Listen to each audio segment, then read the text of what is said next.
रही है। आपको बताया था पिछले हफ्ते नैस्डैक में भी बड़ा ब्रेकआउट है और इंडियन टेक्नोलॉजी स्टॉक्स काफ़ी पिट गए थे। आप देखिए टीसीएस डेज हाई पे, इन्फोसिस डेज हाई पे और टेक महिंद्रा भी।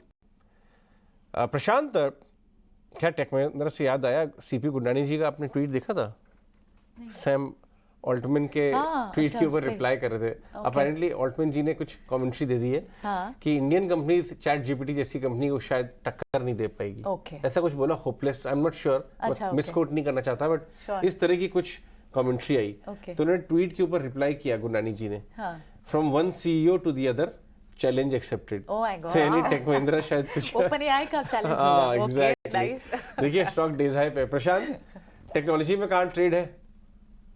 अजय जी, मुझे लग रहा है फ्रंट लाइनर्स को छोड़ दीजिए out of radar, but Birla soft करीबन 335 मुझे लग रहा है बहुत अच्छा लेवल पे है। Mid cap ITs overall space looks very good.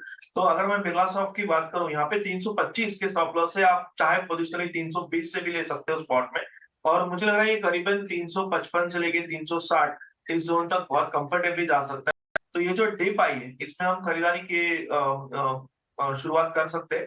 मुझे लग रहा है ओवरऑल ये पैटर्न पॉजिटिव है और मैं इन्फोसिस टीसीएस की जगह यहाँ पे ज्यादा ध्यान रखना चाहूँ। तो आईटी स्पेस में इन्फोसिस टीसीएस या हैवीवेट्स के बदले मिड कैप आईटी प्लेयर्स हैं जिस पर नजर होगी। लेकिन आज सुबह हमने आपको एक फार्मा स्पेसिफिक डेटा बताया था, वो था मई का फार्मा का एक्सपोर्ट डेटा। और उस डेटा के मुताबिक Divi's lab, Laurus lab, gland pharma जैसे स्टॉक्स हैं, जैसी कंपनी है जिनका एक्सपोर्ट घटा है, उसका इम्पैक्ट आप देखिए इस वक्त हम देख रहे हैं स्टॉक्स प्राइस में। लेकिन ल्यूपिन और साथ ही सिंजीन, इनके एक्सपोर्ट्स में बढ़ोतरी देखने को मिली है।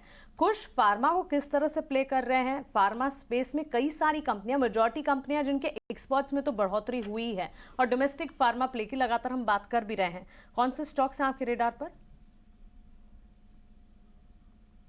तो मानसी देखिए, फार्मा प्ले से बहुत सारे स्टॉक्स तो ऑनेस्टली रेडार पे नहीं है। There are some sporadic moments that we see, but सारे ही लास्टिंग नहीं है, and there are very specific pockets.